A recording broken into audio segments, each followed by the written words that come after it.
Stage sur l'exorcisme en Kabbale pure, enregistrement numéro 4. Nous parlons du diagnostic et des symptômes spirituels des maléfices et envoûtements. Donc c'est basé sur les 3 S. Sensibilité, symptômes, scénario. La sensibilité, ça signifie que ces choses ne peuvent toucher que les gens qui sont intuitifs, que les gens qui ont déjà une certaine qualité d'être, qui sont un peu à cheval entre 2 plans. Le profane pur et dur sera rarement victime d'un envoûtement. Il sera possédé par les archidémons, parce que les archidémons, ils le prennent par le corps, par l'envie, la jalousie, la peur, etc., etc. Mais il sera beaucoup plus difficilement attrapé par des phénomènes de sorcellerie ou d'envoûtement. Les plus sujets de ces choses sont les médiums. Alors plus on est médium, plus on est voyant, plus on est presque thérapeute, intuitif, etc. Et plus on va emmagasiner facilement les énergies négatives. En sachant qu'on a à peu près 10% de la population qui est sensible et intuitif, ça veut dire qu'il y a 10% de la population qui serait susceptible d'être perturbée, d'être infestée par les énergies négatives d'une façon ou d'une autre. Alors vous allez me dire, oui mais c'est mon cas, parce que moi je suis voyant, moi j'ai un cabinet de thérapeute, moi je suis magnétiseur, moi je suis astrologue, moi je suis etc. Ben oui, et à ce moment-là, il faut se poser aussi la question en tant qu'exorciste, savoir si on n'a pas soi-même besoin d'un bon nettoyage. On en reparlera éventuellement demain. Ensuite, les symptômes spirituels. Alors vous avez la liste. Le symptôme spirituel qui revient en premier dans les cas d'attaque, c'est la fatigue inexpliquée. Quand on subit une fatigue inexpliquée, on consulte un médecin, on fait un bilan de santé pour voir s'il n'y a pas une base biologique à la chose. S'il n'y a pas de base biologique, et bien à ce moment-là, on va essayer de comprendre pourquoi. Est-ce que c'est une dépression due à un problème psychologique? Auquel cas, c'est une fatigue normale et explicable. Mais si tout va bien et qu'on est fatigué de manière chronique, c'est qu'il y a un problème. Deuxième symptôme spirituel, c'est le mal de vivre. Je me sens mal dans ma peau. Je ne sais pas pourquoi, tout va bien. Mon partenaire est gentil avec moi. J'ai un travail. J'ai un toit, j'ai une maison, j'ai une voiture, j'ai des enfants. Tout se passe bien. Mais j'ai une espèce de mal de vivre à l'intérieur de moi. Alors pareil, est-ce que c'est psychologique ou est-ce que c'est inexplicable? Malchance chronique. Vous avez des gens, tout ce qu'ils entreprennent, ça rate. Alors est-ce que ce que j'entreprends rate parce que je m'y prends mal? C'est possible. Ou est-ce parce que j'ai une malchance qui me poursuit? Et à ce moment-là, il est possible que ce soit de nature énergétique. Problème de communication et d'isolement. Les autres me rejettent. Je n'ai plus de clients à mon cabinet. Les clients fuient mon entreprise. J'ai plus d'amis. J'ai plus de famille. Mes petits-enfants ou mes enfants sont partis, etc. Bon, il y a peut-être un isolement. Alors c'est peut-être parce que j'ai mauvais caractère. Mais si j'ai bon caractère et que tout le monde me fuit, je vais me poser la question s'il n'y a pas un autre problème. Les pertes d'argent. Perte d'argent inexpliquée. Bon, alors des fois, on a les mains percées. C'est-à-dire que dès qu'on voit une paire de chaussures ou un nouveau téléphone portable, on l'achète. En quel cas, c'est normal qu'on ait des problèmes d'argent. Mais si on est économe et puis que l'argent disparaît mystérieusement, peut-être qu'il y a quelque chose qui ne va pas. Atteinte physique. Alors je vais vous raconter par exemple l'histoire d'une atteinte physique. C'est une jeune femme qui était étudiante il y a peut-être une dizaine d'années. Elle était sur Paris et puis quand elle se couchait la nuit pour dormir, elle sentait comme un poids. Alors c'était une malgache. Madagascar, c'est quand même un fief de magie noire. Quand elle se couchait dans son lit pour dormir, elle sentait comme un poids, comme quelque chose qui s'allongeait sur elle, mais qui l'enfonçait dans le matelas. C'est-à-dire que c'était physique. Et puis elle se sentait mal. Bon, on a fait un nettoyage triangulaire et après les sensations ont complètement disparu. Donc des fois, il y a des sensations physiques qui sont liées à ce genre de phénomène. Vous avez aussi des événements contraires. Par exemple, vous voulez faire quelque chose et tout vient en travers de votre route. Parce que vous avez certaines techniques de sorcellerie qui agissent non pas sur la personne, mais sur les événements qui entourent la personne. Et à ce moment-là, on vous coupe votre chemin, c'est-à-dire que où vous alliez, vous avez des portes qui sont fermées. Alors tout ça, vous avez le détail. Hein, je vous laisse lire. Mais si un jour vous faites de l'exorcisme professionnel, ou si vous agissez sur les membres de votre famille ou autre, faites toujours passer ce diagnostic. Posez toutes les questions. Étudiez d'abord le cas sur lequel vous allez intervenir. Et comme nous disait quelqu'un tout à l'heure, comment savoir si l'envoûtement est fort ou pas? Si c'est la catastrophe pour la personne qui vient vous voir, réfléchissez-y à 2 fois avant d'intervenir. Parce que, qu'est-ce qui se passe? L'exorciste prend le risque de voir l'envoûtement se retourner contre lui. Donc l'exorciste doit être plus fort que la personne sur laquelle il intervient. Et puis c'est mieux s'il est plus fort que le sorcier qui est au bout du fil également. Donc, il y a toujours une sagesse à avoir. Et des fois... Est-ce que tu es déjà intervenu avec d'autres personnes dans certains cas? Alors on m'a posé la question, est-ce que des fois on intervient à plusieurs? Oui, voilà. Pour ma part, non. Mais je sais que certains de nos prêtres exorcistes, ou nos évêques exorcistes, des fois interviennent à plusieurs sur un cas. Bon. Maintenant je me rappelle, ça m'est déjà arrivé d'intervenir à plusieurs, mais bon... Après, c'est selon. Après, on peut toujours monter des techniques un peu d'exorcisme un peu particulières ou un peu, je dirais, un peu déviées qui permettent de contrer, utiliser une magie contre une autre. Enfin, ça, c'est l'art de l'exorcisme, je dirais, à un autre niveau. Mais on peut être à plusieurs ou on peut être seul. Par contre, ce qu'il ne faut jamais, c'est avoir des personnes qui vont assister au séminaire et qui ne sont pas exorcistes. Tous ceux qui sont dans la pièce, soit c'est des prêtres qui sont habillés avec leur chasuble, etc., leur croix, leur bouclier, leur épée, leur armure, le casque, et ils y vont prêts à la guerre. Et puis, à côté de ça, vous avez le patient, qui lui est assis sur sa chaise et puis qui ne pipe mot, il ne bouge plus. Mais on évite d'avoir des gens profanes dedans, parce que comme ça va éclabousser un peu partout, hein, une bataille, ben, on sort l'épée, on coupe la tête à un démon, on coupe les pieds à un autre, hop, ça jaillit, etc. Ah, c'est comme ça un exorcisme. Absolument. On risque d'éclabousser, et à ce moment-là, ça risque de contaminer les personnes présentes qui sont un peu sensibles ou un peu intuitives. Oui, parce qu'ils s'en vont où? Ah mais non, on les chasse pas, nous on leur coupe la tête. on les pulvérise. C'est sûr ça? Ah oui. Ah, ils reviennent pas. Hein. Ils reviennent pas parce qu'ils sont plus là. Il n'y a plus. On les recycle.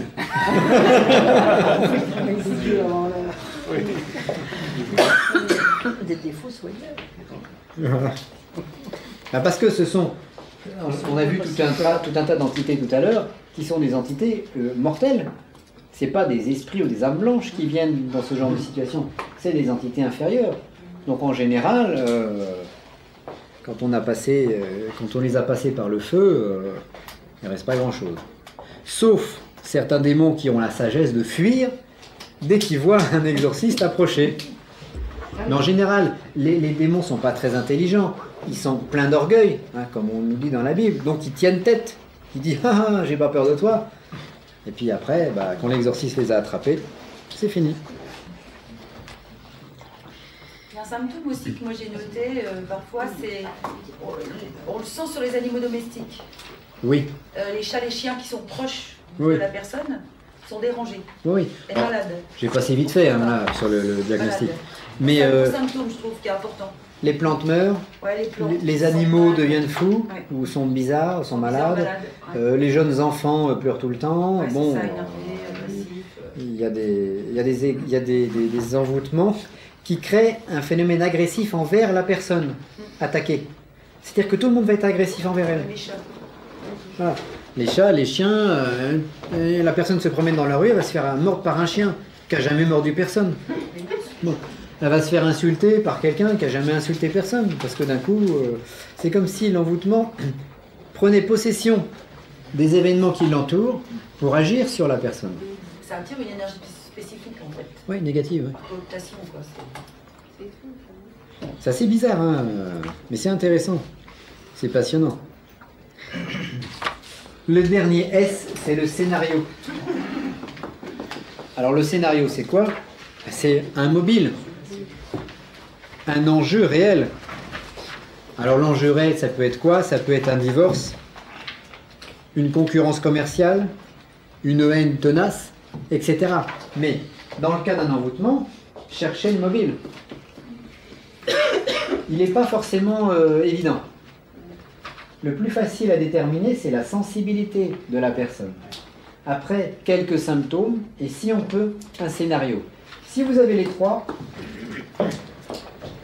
vous êtes quasiment sûr d'être en face d'un vrai cas d'envoûtement ou de sorcellerie.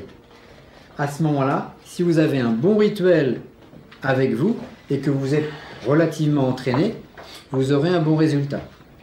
C'est presque mathématique. Voilà pour le diagnostic. Alors quelques petites choses, quelques petits éléments supplémentaires. Souvent, on ne peut lutter seul. L'union fait la force. Pourquoi nous nous sommes constitués en Église, dont beaucoup d'entre nous sont exorcistes ou guérisseurs? Tout simplement parce que l'union fait la force. Le fait d'avoir, par exemple, sur le missel de Metz, cette croix que nous allons porter sur nous lors des messes ou lors des exorcismes, et on va s'habiller de la même façon, etc., ça crée un égrégore spirituel, c'est-à-dire un groupe d'appartenance. Et à ce moment-là, les envoûtements, quand vous allez arriver avec les attributs religieux et autres, ils vont commencer à avoir peur. Ça a un effet psychologique sur les démons.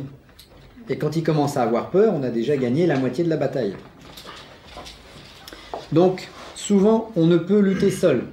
C'est pareil, un chirurgien peut difficilement s'opérer lui-même, même si c'est un très bon chirurgien. S'il a l'appendicite, il va demander à un confrère de l'opérer. Si un exorciste a un problème, il va demander à un autre exorciste de venir l'aider.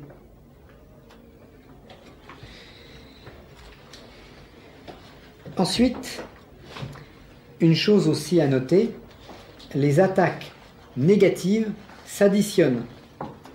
C'est-à-dire que je vis ma vie, et puis j'ai un conflit avec quelqu'un. Il fait de la magie noire contre moi, je prends un poids sur mes épaules. Mais j'arrive à marcher quand même, je m'en sors. Je rencontre une autre situation de conflit, on m'en rajoute une couche, et j'ai un poids plus lourd encore à porter. Puis, une troisième situation, et j'ai un poids encore plus lourd. Les phénomènes d'envoûtement s'additionnent, ça ne part pas tout seul. Donc il y a un moment où c'est de plus en plus lourd à porter jusqu'à ce qu'on craque. Et il y a un deuxième phénomène, c'est qu'on vieillit tous. Donc ce qu'on pouvait supporter quand on avait un certain âge, on peut moins le supporter plus tard. Donc non seulement ça s'additionne par couche et c'est de plus en plus lourd, mais nos forces diminuent.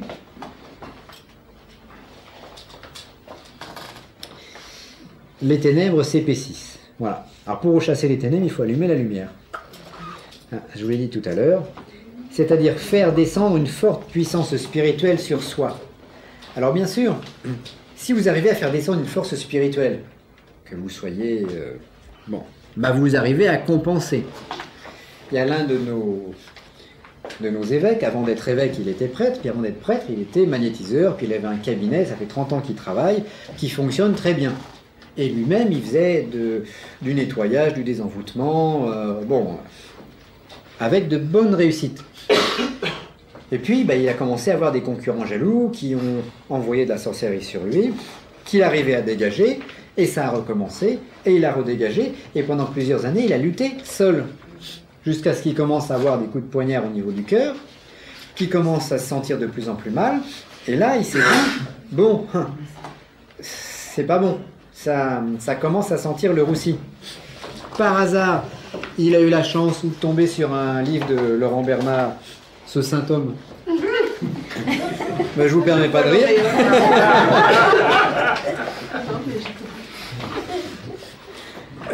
Où je lui ai envoyé une lettre pour un séminaire. Il est venu tâter le terrain, il est venu à un séminaire, puis discrètement avec son pendule, il a testé pour voir si Monseigneur Laurent Bernard c'était un vrai exorciste ou bon, si c'était un peu bidon. Son pendule lui a dit oui, vas-y. Après, il a fait son intervention triangulaire, et puis après, les coups de poignard ont disparu. Ben, il a tout de suite compris. Hein. Il s'est dit, bon, maintenant, je continue. Je suis. Après, il est devenu prêtre, il est devenu évêque, donc il a multiplié les protections. Et ben, maintenant, ça va beaucoup mieux qu'à ce moment-là. Et pourtant, c'est quelqu'un qui avait une forte puissance magnétique, qui lui-même aide plein de gens. Mais, comme on disait tout à l'heure, un chirurgien peut difficilement s'opérer tout seul. Tu avais fait quand même un rituel pour s'auto-nettoyer. Oui. Oui, mais c'est un rituel de premier degré, Oui. ou de deuxième degré si tu veux. Mais c'est pas quand il y a vraiment un problème. Oui, Hein, oui. Quand j'ai un peu mal au ventre, Oui. je me soigne tout seul. Je vais prendre du charbon de Belloc ou un truc, et puis bon, ça va. Si j'ai mal au ventre parce que j'ai l'appendicite, ça suffira pas. Donc c'est ça, c'est les degrés. Voilà donc, rapidement, pour les symptômes et quelques éléments sur l'exorcisme. Si soi-même on n'est pas tout à fait clean, comment on va pouvoir faire, par exemple avec un rituel, avec le rituel que tu nous proposes, faire un exorcisme sur quelqu'un d'autre? Plus on est clean, mieux c'est. Alors, déjà, il faut essayer d'être clean au niveau des petits démons, c'est-à-dire des énergies négatives que les autres ne cessent de nous envoyer jour après jour et régulièrement. Ton mari, ta femme, tes enfants, tes parents, bon, on n'est jamais d'accord avec, tout le temps d'accord avec ce qu'on fait. Et puis il faut essayer de ne pas être possédé non plus par les archidémons, la jalousie, l'envie, les belles voitures, les belles fringues, les bijoux, etc. Donc on essaye d'être clean par rapport à ça, en sachant qu'on ne sera jamais 100% clean. On est humain. Mais on essaye d'être au maximum spirituel. Ensuite, par exemple, la biorespiration. Parce que ça nettoie. Ça, c'est important. Une fois que tu as tout ça, tu as quand même des armes. Alors après, selon ce qu'on ressent, on se fait nettoyer par un confrère ou pas. On parlera des blasons aussi, on parlera de plein de choses. Après, on peut multiplier les protections, mais ça ne sert à rien de multiplier les protections si on n'a pas plein de gens qui nous en veulent. Voilà. Si on n'est pas en vue, inutile de crouler sous les armures, parce que ça pèse lourd. Par contre, si on est en vue, vaut mieux multiplier les protections. J'ai une personne chez qui je suis intervenu récemment, donc j'ai pris l'avion, etc. Quelqu'un que je connais depuis à peu près 7 ans, et tous les à peu près 2 ans, on fait une série de 3 exorcismes triangulaires. Bah oui. Alors, on fait le premier au mois de janvier, le deuxième au mois de février, le troisième au mois de mars. Parce que c'est une personnalité politique qui est en vue, qui est aimée par une partie de la population, qui est détestée par une autre. Là-bas, ils n'arrêtent pas de s'envoyer des coups de magie noire, de sorcellerie, de machin. Bon, une partie du gouvernement du pays repose sur ses épaules. C'est très bien que de temps en temps, il faut nettoyer. Donc on nettoie. Mais là, la protection est proportionnelle à l'attaque. C'est de l'exorcisme politique, on dirait, qui est absolument inutile pour une personne comme vous ou moi, qui sont relativement inconnus. Parce que bon, même si j'écris quelques livres, même si vous faites aussi des choses, bon, on est connu par un certain nombre de personnes, mais on n'est pas, on ne voit pas à la télévision tous les jours. Hein. Donc, il y a toujours un phénomène de proportion. Autre question sur le diagnostic? Alors, j'en ai parlé rapidement, mais c'est extrêmement important. Les 4 mondes en Kabbale. Nous allons donc maintenant aborder un peu de théorie. Nous avons l'existence non manifestée, puis l'existence manifestée dans laquelle nous allons retrouver les 4 mondes. Je vous ai dit tout à l'heure que l'existence non manifestée, c'était En Sof Aour. En Sof Aour, qui voulant dire, un peu en mot à mot, lumière vide, illimitée. C'est-à-dire une sorte de lumière hors espace et temps. Lorsque nous vivons dans le temps et dans l'espace. Le temps, l'horloge qui tourne, et l'espace, pour aller d'un point à un autre, je dois marcher. Donc, l'homme a inventé un Dieu, à son image, qui serait éternel et infini, c'est-à-dire un Dieu qui n'aurait pas de limite spatiale et qui n'aurait pas de début ni de fin. Mais ce Dieu, inventé par les humains, habite quand même l'espace infini. Et il habite quand même le temps éternel. Les kabbalistes ont été plus loin dans l'abstraction en retirant la notion d'espace et de temps. Comme s'il y avait un Dieu qui vivait à travers le temps et l'espace, et le Dieu éternel, le Dieu infini, mais qu'il y avait un autre chose encore plus haut, qui vivait au-delà du temps et de l'espace. Une sorte de lumière pure, En Sof Aour, lumière vide et illimitée, c'est-à-dire lumière hors espace-temps. Une lumière, une existence, mais non temps, non espace. Ça voudrait dire que, de son point de vue à lui, tout aurait lieu simultanément. Le passé, le présent, l'avenir, c'est une seule chose. La planète Mars, la planète Terre, le Soleil, la galaxie, Orion, etc. C'est une seule chose, un seul espace.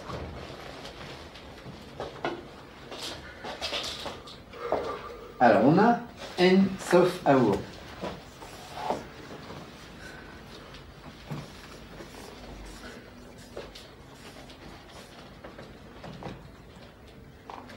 Aour. Que je ne fasse pas de faute. Puis après, les kabbalistes, ils se sont dit, bon, et si on retirait un de ces trois mots pour aller encore plus dans l'abstraction? Alors, de En Sof Aour, ils ont retiré Aour, ils ont retiré la lumière. Parce qu'ils se sont dit, quand on éteint la lumière, on existe toujours. On ne se voit plus, mais on est toujours là. Donc, on retire la lumière. Et on a à ce moment-là En Sof. C'est-à-dire une sorte de... Alors ça, c'est la lumière hors temps, espace. Et là, on aurait simplement hors temps, espace. La lumière ayant disparu. Ce qu'on peut traduire habituellement par le vide illimité. Donc ici, on a la lumière vide et illimitée, et ici, on n'a plus que le vide illimité. Et ils se sont dit, on va retirer encore un mot, pour aller encore plus loin dans l'abstraction. Et à ce moment-là, on a Aïn, qui serait le vide.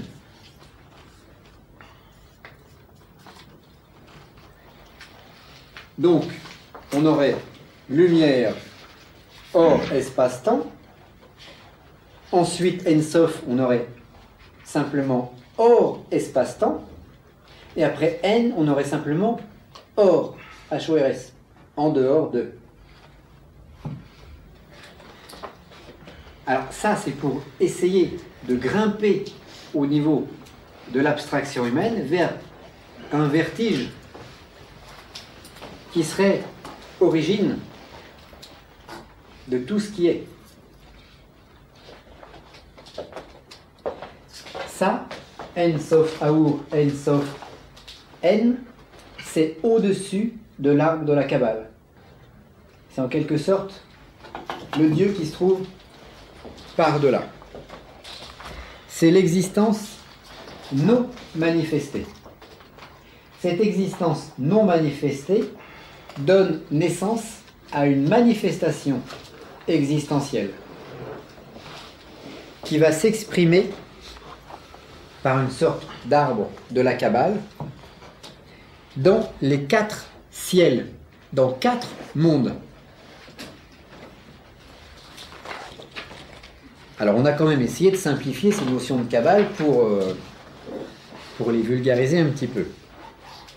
Donc c'est comme si cette puissance créatrice donnait naissance à 4 ciels. Un ciel que nous pourrions appeler feu alchimique, un ciel que nous pourrions appeler air alchimique, un ciel que nous pourrions appeler eau alchimique, un ciel que nous pourrions appeler terre alchimique. Donc une descente. Alors non seulement dans notre arbre de la Kabbale, ce matin nous avons vu une descente des architectures, mais cette descente des architectures s'exprime à travers 4 mondes qui sont différents,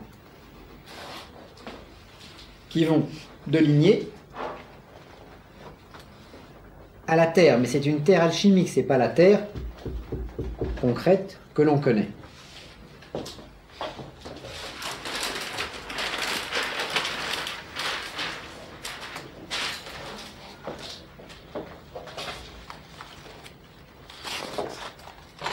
Alors on va résumer les 4 mondes, les 4 ciels. Alors j'ai appelé ça 4 ciels et je les ai rapprochés des 4 éléments de manière à ce que l'on comprenne un petit peu la hiérarchie qu'il y a derrière tout ça et qu'on la rapproche de notre façon de penser occidentale. Parce que ce qui compte, c'est de comprendre quelque chose pour animer le rituel. Parce que le rituel va bien sûr être basé sur cette descente architecturée dans les 4 plans, dans les 4 mondes. Alors, le premier, c'est Azilut.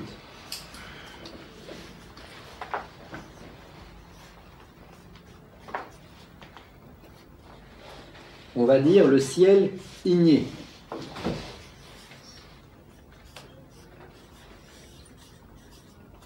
Ciel igné. Igné voulant dire feu en latin. On a un deuxième ciel que les kabbalistes nomment Bria.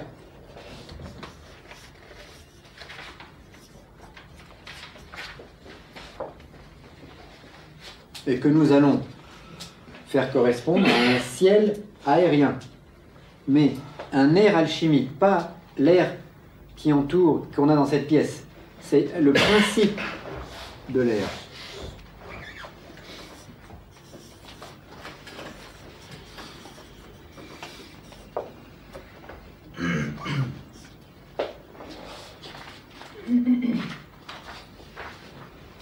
Nous avons ensuite Yetzira.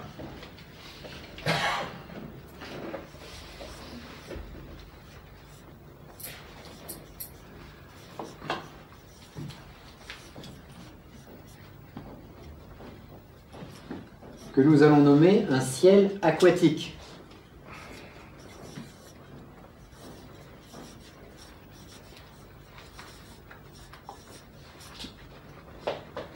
Puis, en 4e position, Assia.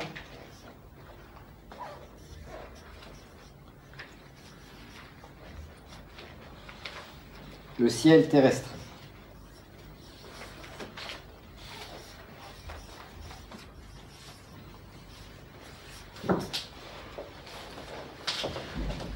Alors, on va redéfinir un petit peu ces 4 mondes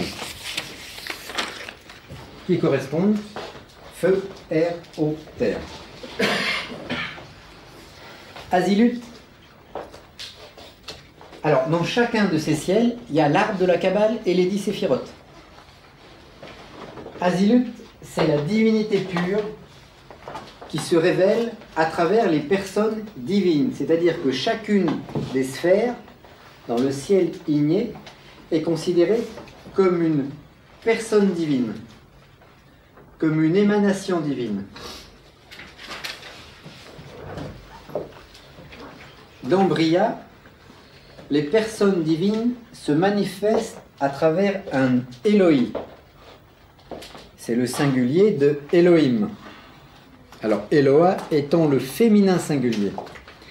Donc, en fait, ces personnes divines se manifestent à travers ce que nous pourrions appeler, dans Bria, un archange, un esprit de collectivité, un égrégore vivant, purement spirituel. C'est de création de Dieu.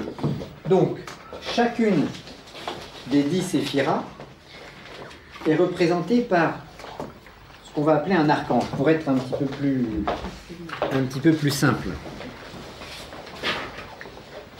L'archange étant un ensemble, donc un égrégore spirituel. Donc ici, on a une personne divine en Asilut. Enfin, on a 10 personnes divines, on va dire. 10 personnes divines. Dans Bria, on va avoir 10 archanges.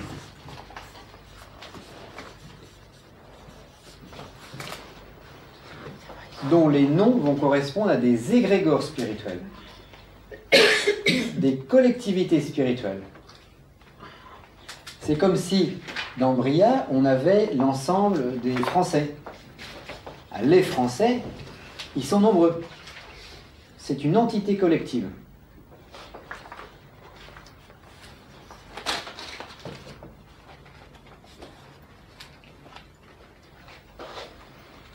Dans Yézira, le ciel aquatique, on va avoir le monde des anges, entendu comme des cellules constitutives des archanges.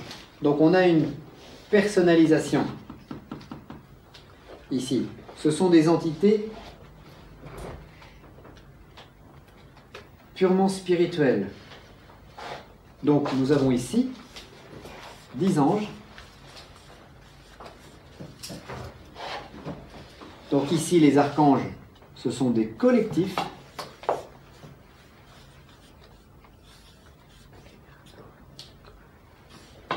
Et ici, ce sont des entités.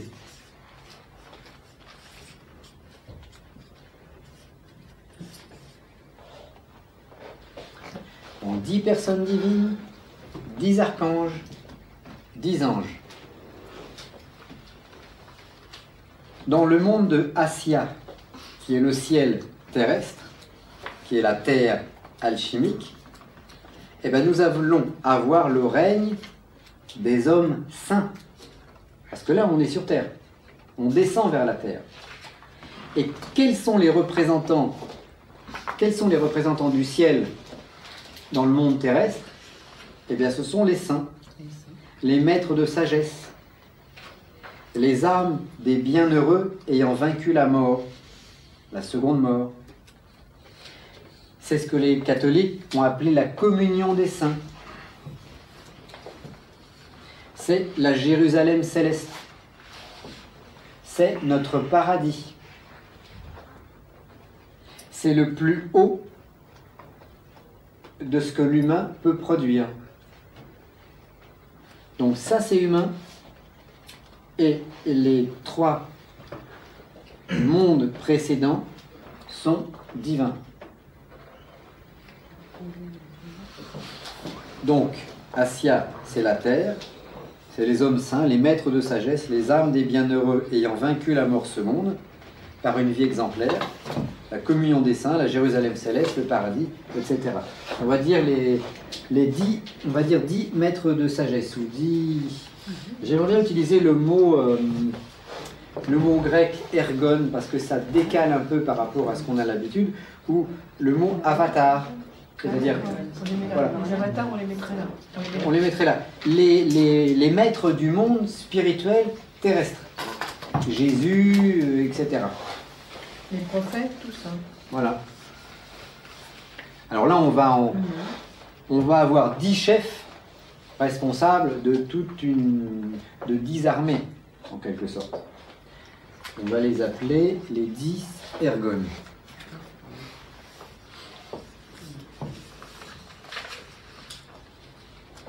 Mais vu dans le sens de la Kabbale hébraïque.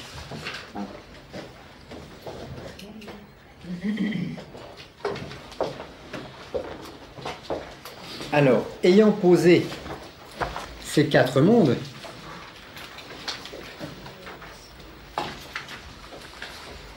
nous avons la base du rituel d'exorcisme en Kabbale pure.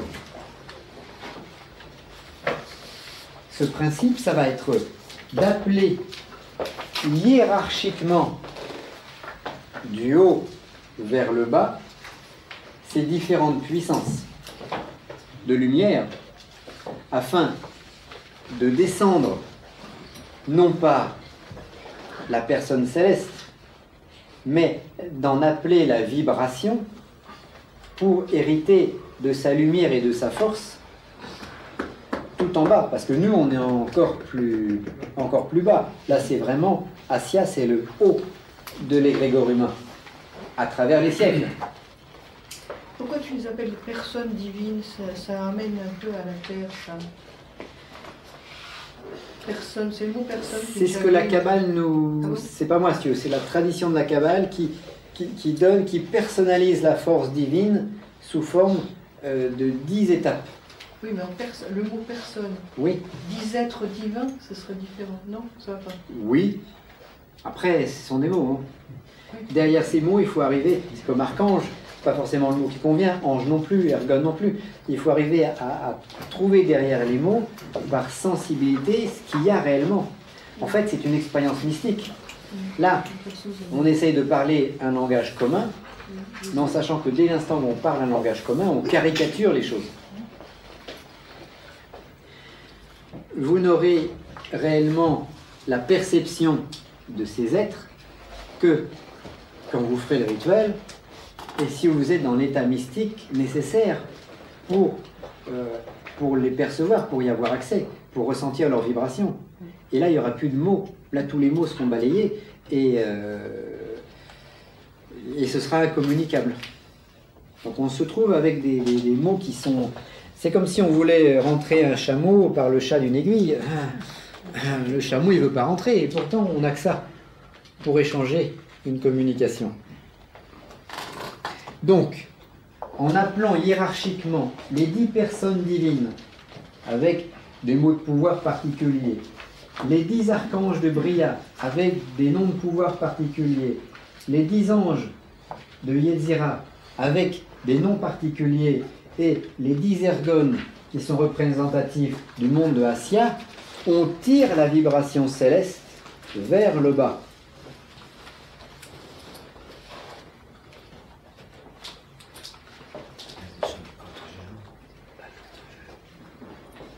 C'est comme quand on appelle Michael, viens m'aider.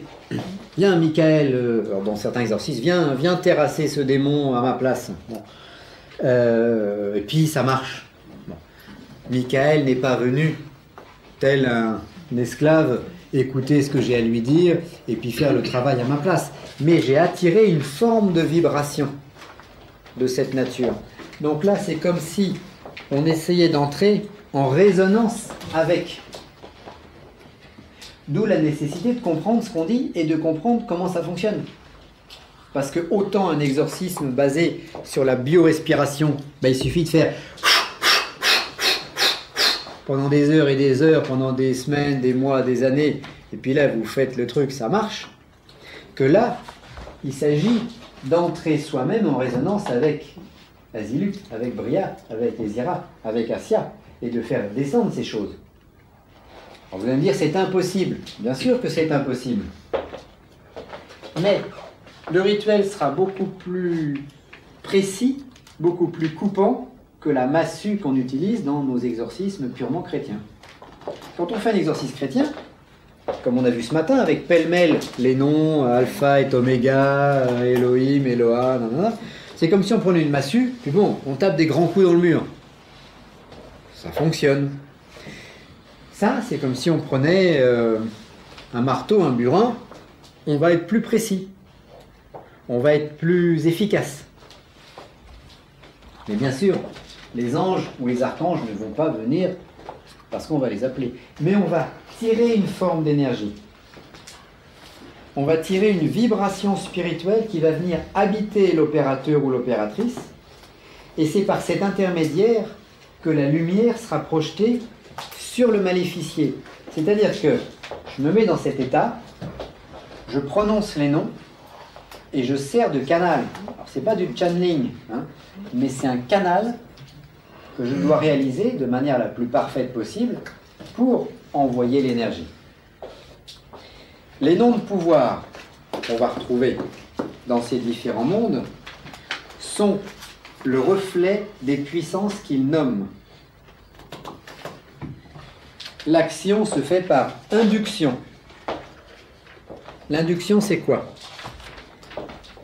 J'ai un circuit électrique avec une pile et puis une ampoule. Et j'ai un deuxième circuit électrique séparé du premier, avec un appareil pour mesurer ce qui se passe à l'intérieur. Quand j'allume le premier circuit ou quand je l'éteins, j'ai par induction une saute énergétique dans le deuxième circuit, qui n'est pas branché au premier. Là, c'est un petit peu la même chose. En travaillant de cette manière-là, je vais avoir une sorte d'induction, je vais induire, je vais agir non par présence réelle des puissances, parce que, bon, sinon, mon orgueil, bonjour. Mais je vais quand même avoir une trace de quelque chose. Et si j'arrive à vibrer le nom de pouvoir correctement, il va se passer une lumière. Alors, je vous ai donné là un extrait de Dion Fortune, parce que tout le problème va être de prononcer ces noms. Alors les noms, je vais vous les donner, bien sûr, mais il faut-il encore les prononcer de la bonne manière? Ah bah oui, mais il faudrait quelqu'un qui fasse de l'hébreu pour nous les lire. C'est pas suffisant. C'est pas suffisant. Faut-il encore les vivre? Les prononcer de manière exacte? Oui, mais bon. Mais les vivre intensément, ça c'est ce qui va faire descendre la force. Alors qu'est-ce que nous dit Dion Fortune? Elle nous dit: il n'est point suffisant de connaître un nom de pouvoir. Il faut savoir comment le faire vibrer. Car la présence divine ne peut être que ressentie. On croit généralement que la vibration d'un tel nom est la note juste sur quoi on le chante. Peut-être qu'il faut le chanter ou le vibrer. Mais la vibration magique exige bien plus encore. Lorsqu'on éprouve une profonde émotion et qu'on est en même temps dévotionnellement exalté, la voix s'abaisse de plusieurs tons au-dessous de son rythme normal. Elle devient résonnante et vibrante. C'est ce tremblement d'émotion, joint à l'accent de dévotion, qui constitue le taux vibratoire d'un nom. Et ceci ne peut être ni enseigné, ni appris. Alors elle a passé 20 ans à faire descendre les puissances de la Kabbale, Dion Fortune. Lorsqu'il survient, on est secoué des pieds à la tête comme par une vague de feu, et tous ceux qui l'entendent écoutent malgré eux. C'est une extraordinaire expérience d'entendre vibrer un nom de pouvoir. C'en est une encore plus surprenante de le faire vibrer soi-même. Ça signifie que si au cours de votre rituel, l'un des 40 noms de pouvoir, vous arrivez à le vibrer de manière juste, la puissance, par induction, est là, en vous, vous êtes secoué des pieds à la tête, et vous faites comme une sorte de rayonnement sur tout ce qui vous entoure. C'est comme quand on jette un pavé dans une mare d'eau, plouf, ça fait des cercles concentriques énergétiques qui vont s'éloigner de part et d'autre. Et c'est ces cercles concentriques de lumière, de présence divine, qui vont nettoyer tout ce qu'il y a autour. Donc la vibration d'un nom de pouvoir est un code sonore, habité d'une dévotion sans limite, que lance un esprit connaissant. Et qu'est-ce qu'on a presque ici? C'est la création d'une entité. L'esprit de l'entité, c'est la conscience de ce que je dis. L'âme de l'entité, c'est l'émotion, la dévotion qu'il y a en mon cœur. Et le code sonore, c'est le corps de l'être que je suis en train de recréer, mais à l'image de ça. Donc, c'est possible. Il faut s'y entraîner. Alors, Alain m'a téléphoné l'autre jour en me disant « Bah oui, mais moi je veux pas faire d'exorcisme. » Si on prend le rituel qu'on va voir et qu'on l'utilise simplement pour faire descendre l'esprit, sans forcément désenvoûter qui que ce soit, mais on fait descendre la lumière. Donc le rituel qu'on va voir demain, il peut être utilisé, c'est un rituel pour faire descendre la lumière qui peut être utilisé pour le bien, mais simplement pour le bien de soi-même. Comme un mantra. Comme une messe. Bon. Destinée à se faire traverser par la lumière. C'est une prière. C'est pas comme un mantra, mais c'est une sorte de mantra, oui. Mais comme une prière. Et à ce moment-là, une prière dévotionnelle que l'on va réaliser sans but, sans vouloir obtenir quelque chose, parce que nous, les humains, on veut toujours obtenir plein de choses, hein. Une nouvelle voiture, un exorcisme, un désenvoûtement, la guérison d'un tel, etc. Mais si on le fait de manière pure, sans but, ce sera même peut-être plus fort encore. Plutôt que de demander à être désenvoûté si on veut se désenvoûter soi-même, on fait le rituel et on laisse l'énergie descendre. Et comme c'est une énergie qui est purement spirituelle et qui n'a aucune ambiguïté quant au rituel, parce que bon, attention, il y a des rituels de Kabbale qui sont un peu bizarres. Là, on est sûr. Là, on est sûr. Là, on est sûr, ouais. J'ai vérifié que... Enfin, j'ai tout regardé à la loupe pour être sûr que tout se passe bien. Je l'ai expérimenté, mais c'est pas parce que moi je le fais que ça donne le même effet sur les autres personnes. Mais là, c'est du pur spirituel à 100%. Il n'y a pas de grain de sable. Et vous verrez pourquoi demain, parce que les noms sont des noms purement divins.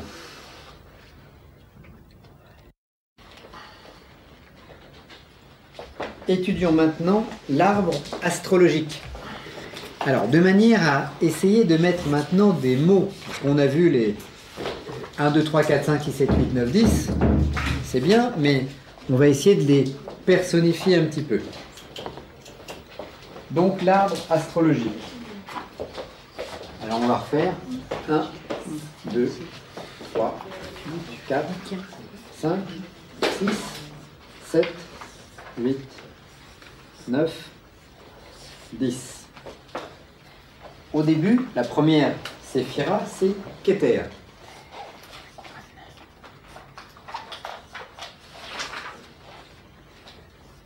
Qui correspond, toujours en essayant de simplifier, bien sûr, à la lumière.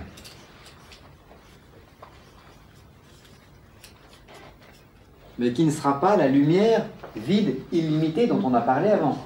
Là, c'est la lumière manifestée. Chochma, la deuxième.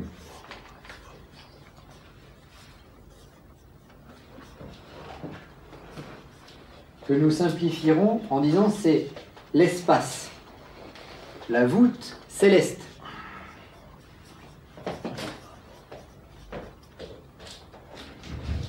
Qui correspond dans un arbre astrologique qui serait romain ou grec à Uranus ou à Uranos. Uranos, le père des dieux.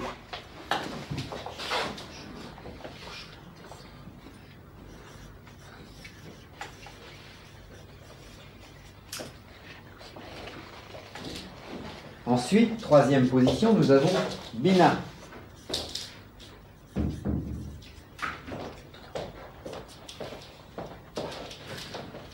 Bina, c'est le temps.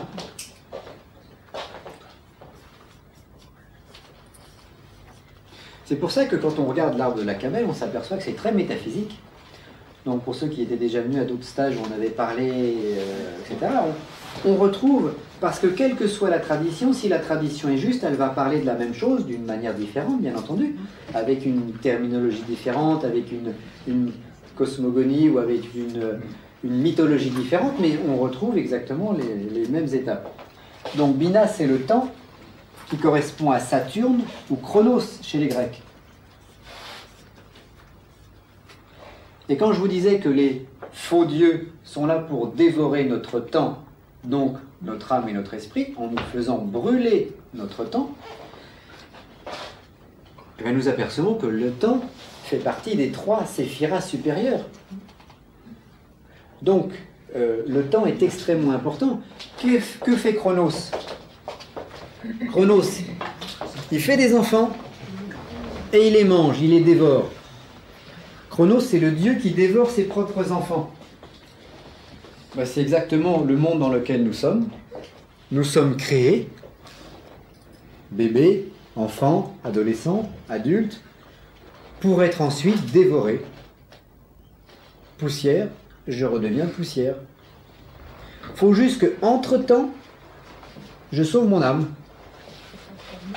Mais j'ai un laps limité. Il faut courir vite.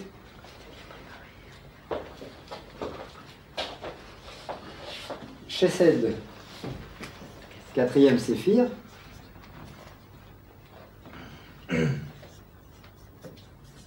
Alors qu'on l'écrit de plusieurs manières selon les... Chesed, ça correspond. Alors là, il y a quand même, comme vous disiez tout à l'heure, il y a date. C'est-à-dire qu'il y a date, c'est un abîme entre les 3 premières séphirotes et les suivantes. Tout simplement parce que la 4e va être une concrétisation plus proche de nous encore. C'est comme si on avait En Sof Aur, le Dieu, la lumière au-delà, qui crée la lumière manifestée, l'espace, le temps, et une fois qu'elle a créé la lumière, l'espace et le temps, donc la lumière dans l'espace et dans le temps, eh ben, elle va faire une bulle.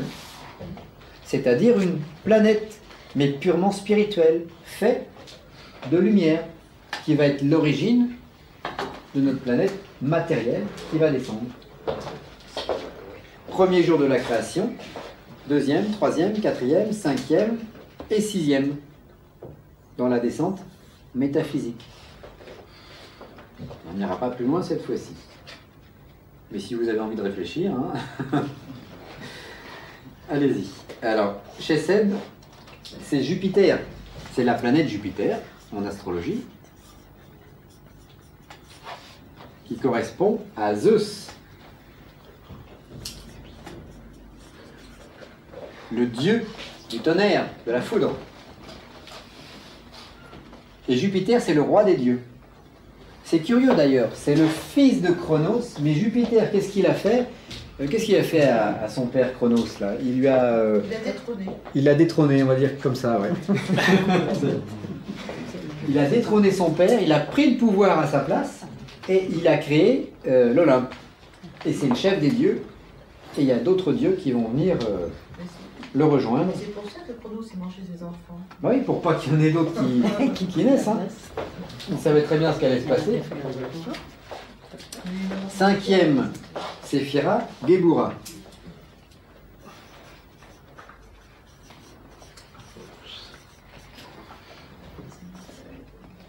C'est Mars. Arès chez les Grecs. Alors, on remarque simplement pour la 4e séphira, pour Chesed, Zeus, vous retirez le Z, vous mettez un D et ça fait Deus. Quand on nous dit que notre catholicisme est une religion monothéiste, certes, mais il y a plein d'anges, il y a plein d'archanges, des kéroubim, des trucs de partout, mais on est monothéiste. Par contre, les Grecs, eux, ils n'étaient pas monothéistes. Ils avaient un dieu créateur, et puis après, ils avaient plein de choses dessous. Mais en fait, le monothéisme ou le polythéisme, c'est un faux problème, parce que quand on remonte les hiérarchies, en général, d'une tradition, on retrouve un dieu créateur, unique. Après, la 6e séphira, la plus aimée de tous, Tiferet.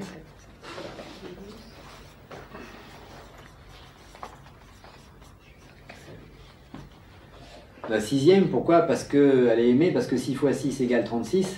Et le 36, c'est la rose, sorte de rose de vitrail de cathédrale que vous avez également sous les yeux. Tiferet, c'est le soleil, sur le plan planétaire. Et c'est Apollon, en tant que dieu solaire. Ensuite, la septième, qui est aussi aimée de tout le monde, puisque la septième, c'est Netza, qui correspond à la déesse ou à la planète Vénus, planète de l'amour, Aphrodite chez les Grecs.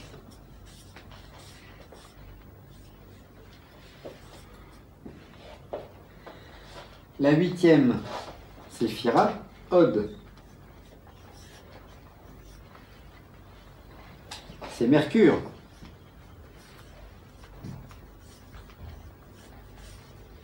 En tant que planète ou en tant que dieu romain.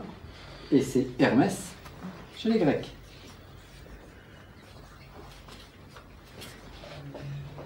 La neuvième, Yésode. C'est la Lune.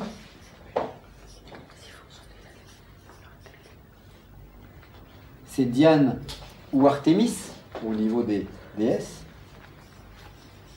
Diane chez les Romains, Artémis chez les Grecs.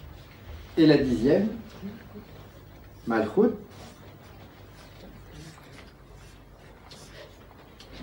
c'est la terre, le royaume.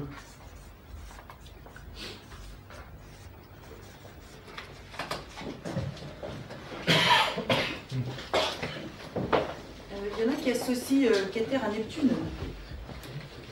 Oui, mais je pense que c'est un raccourci.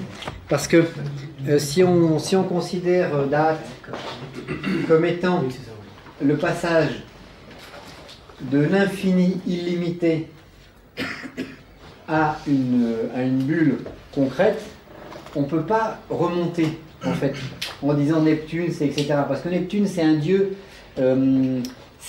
aquatique. Donc il correspondrait plus à Vénus, Aphrodite, qui naît des eaux. Alors, à Uranus, on peut considérer que c'est un dieu aérien. Uranus, j'aime pas. Je préfère Uranos, parce que Uranos, c'est le père des dieux, chez les Grecs. Mais attention, on essaye de faire des corrélations, ça coïncide plus ou moins bien. Oui, parce que si tu mets Saturne en haut, tu vois pas Neptune, enfin, même si ce que tu dis est sûrement juste. Je mets Saturne ou Chronos au niveau du temps. Parce que je trouve que ça correspond. Et dans tous les livres de Kabbalah, on fait correspondre Bina à Chronos. Voilà. Après, surtout que les planètes Uranus, Neptune ont été découvertes récemment. Donc les astrologues ont essayé d'améliorer les systèmes, mais des fois en essayant d'améliorer, on les crée un peu bancales. Je préfère avoir une explication métaphysique derrière que de mettre des noms. Je préfère laisser une case blanche. En fait, c'est les 7 planètes. Plutôt que de mettre un nom qui ne correspond pas. C'est les 7 planètes, mais c'est pas les 7 planètes. C'est les 7 dieux. Oui, mais parce que la planète Jupiter n'a jamais été... il y a le dieu Jupiter. Voilà. Et ce que l'astrologue appelle Jupiter, c'est pas ce que les anciens appelaient Jupiter. C'est pareil, Vénus. Vénus, elle est présente sur Terre. C'est l'amour entre les êtres humains. C'est pas une planète désertique avec, je crois, une température de 400 degrés à la surface. C'est une planète avec des pluies d'acide chlorhydrique. C'est une planète dans laquelle on ne peut pas vivre. Donc associer la planète Vénus à la déesse Vénus, c'est un peu un raccourci. C'est un peu tiré par les cheveux.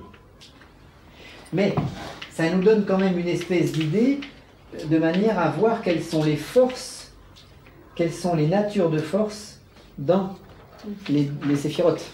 Voilà. Mais, voilà. ce serait faux de dire que Netza égale Vénus. C'est ce que j'ai marqué au tableau, mais c'est faux. Mais c'est de nature. Ce sont les êtres spirituels de Vénus. C'est de nature. Les êtres spirituels de Vénus, c'est quoi? Est-ce que c'est des êtres spirituels qui, pour toi, habitent la planète Vénus? Non, c'est voilà. la sphère, comme dirait Donc, je suis plus d'accord. C'est les êtres qui sont sous la domination de la déesse Vénus, déesse de l'amour, qui correspond à cette séphira. Mais, encore que les ponts ne sont pas parfaitement emboîtés. Alors, au niveau des dieux, bon, les trois premières, lumière, espace, temps, on comprend. La quatrième, Jupiter, Zeus, c'est le dieu des dieux. Mars, Arès, c'est le dieu de la guerre. Donc, de la force, de la puissance, de l'énergie. Vous vous rappelez que à Mars, on attribue le fer. Et quand on fait la biorespiration, on travaille avec une plaque de fer pour prendre les énergies de Mars. Tiferet, c'est le soleil, c'est Apollon, c'est la séphira qui est intermédiaire entre nous et Dieu. C'est ça, d'une certaine façon, même s'il n'y a pas un pont direct. Mais nous avons quand même 36 loges dans cette rosace de cathédrale, tout comme nous avons 6 x 6, 36, un carré magique de 36 qui correspond à Tiferet. Netza, Vénus, c'est la déesse de l'amour, la déesse Aphrodite. Inutile de la présenter. Od, c'est le dieu Mercure ou le dieu Hermès. C'est le dieu des sciences, le dieu des mathématiques, le dieu de la magie, le dieu de l'écriture qui correspond à Thoth chez les Égyptiens. Donc c'est presque le scientifique, mais le scientifique magicien. Celui qui utilise les nombres pour les mettre en action.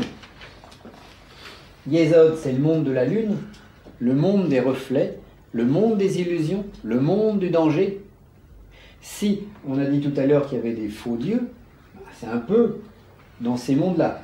Yesod, c'est le monde de la magie, mais autant Mercure, c'est la magie, la théurgie, c'est la magie avec les nombres, autant Yesod, c'est la sorcellerie, ou la magie noire aussi. En fait, dans Yesod, c'est de l'eau. Dans l'eau, ce qu'on met pousse. Quand on arrose une plante avec de l'eau, elle pousse. Quand on met un fil électrique dans l'eau, on s'électrocute. Donc quand on met quelque chose dans l'eau, il se passe des choses. Quand on prend un médicament avec de l'eau, l'eau emmène le médicament dans le corps. Quand on trempe une plante dans de l'eau, comme dans les fleurs de Bach, l'eau prend les vertus médicinales de la plante, etc. Oui, Bernard, c'est pourquoi tu dis là que la femme vient de la Lune et l'homme de Mars. Non,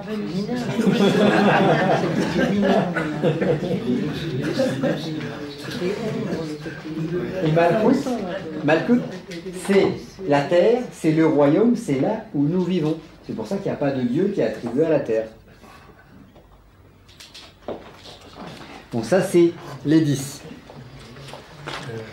Alors on a au niveau de la Kétia, où est-ce qu'on peut dire c'est la couronne? La couronne. La couronne. Kéter, ce serait la couronne. La couronne. Ce qu'il y a au-dessus de la tête du roi. Mais après, tout ça, c'est des images. L'expérience mystique d'une séphira est personnelle. Mais encore une fois, là, on est quand même dans l'exorcisme. On n'est pas tout à fait plongé dans les lumières de la Kabbale. Si un jour vous voulez qu'on fasse une étude métaphysique de l'art de la Kabbale pour essayer d'en comprendre les rouages, on peut le faire. Par contre, ce sera plus ardu. Parce que là, après, on va finir en sortant notre épée, puis en allant chasser, pas les ébus, mais les démons. Alors ça, c'est la puissance des 10. Nous avons bien sûr la puissance des 22 sentiers qui relient les 10 sphères. Chacun des 22 sentiers possède également un nom de pouvoir. Mais nous travaillerons dans cet exorcisme uniquement avec les noms des 10 sphères dans les 4 mondes. Donc on va se retrouver avec 40... on va faire comme les Américains... en Afghanistan, ils font non pas des frappes chirurgicales, mais des tapis de bombes. On va arriver avec notre avion et on va mettre dans le nez du démon 40 cartouches. Au cas où. Au cas où la première ne fonctionnerait pas. Voilà, comme ça, comme on ne sait pas viser, on tire un peu partout, hein, comme dans les films. Il tire à droite, à gauche, comme ça, puis il y a bien un missile qui arrive au bon endroit et qui terrasse le démon. Donc les 10 séphirotes dans les 4 ciels, ça nous fait 40 noms de pouvoir. C'est curieux, vous vous rappelez, quand on avait travaillé sur le 36, on s'était aperçu que le 36 se subdivise également en 40. Moïse reste 40 jours ou 40 ans dans le désert, etc. Donc le 40 est un chiffre magique du fait de ça, du fait de ça et du fait de beaucoup de traditions.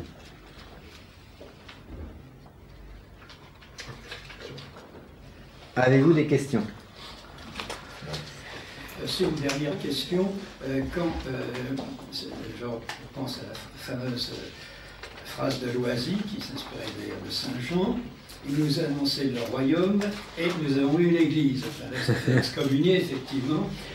Mais alors, le royaume dont parlait Saint Jean, enfin, dont parle le Christ, c'est peut-être, ça correspond peut-être à Malkout.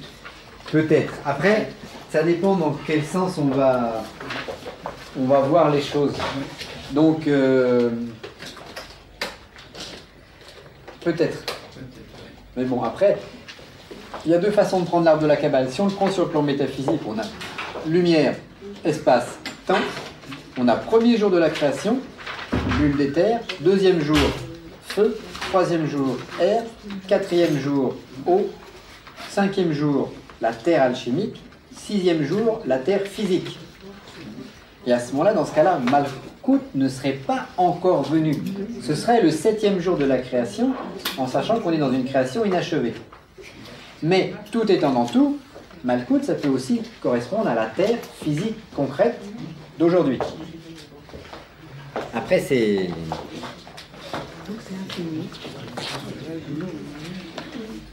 Autre question?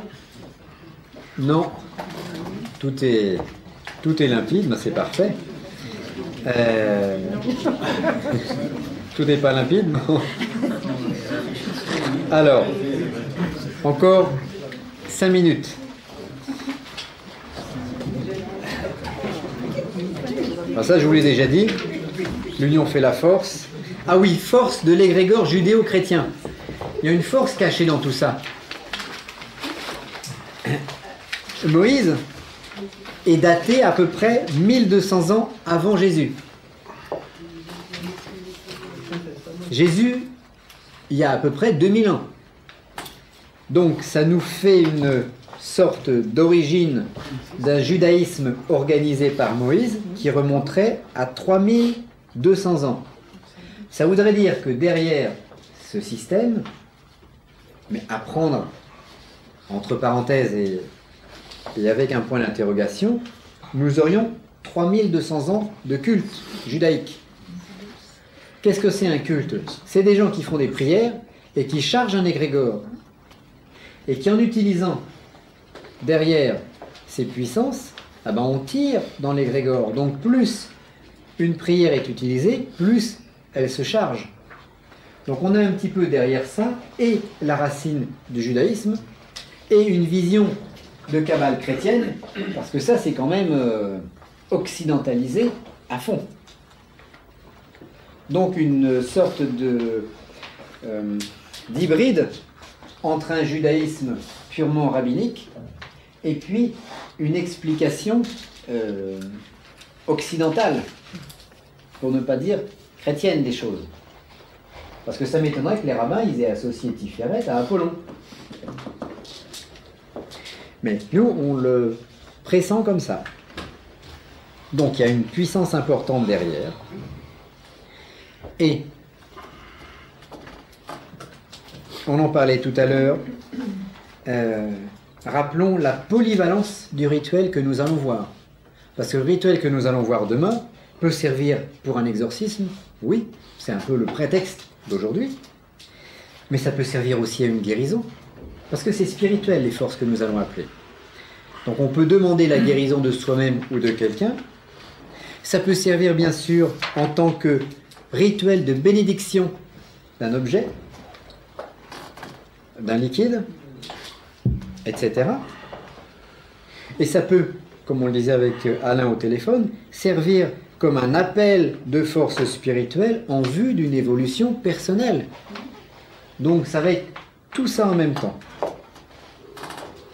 Et puis, bien sûr, etc. Parce que vous pouvez également trouver des adaptations personnelles à toutes ces choses. Le travail que je vous livre, c'est pas une maison terminée. C'est un étage. Et vous pouvez monter un autre étage par-dessus. Voilà, je vous remercie de votre attention et on se retrouve demain. On commence à 10h demain.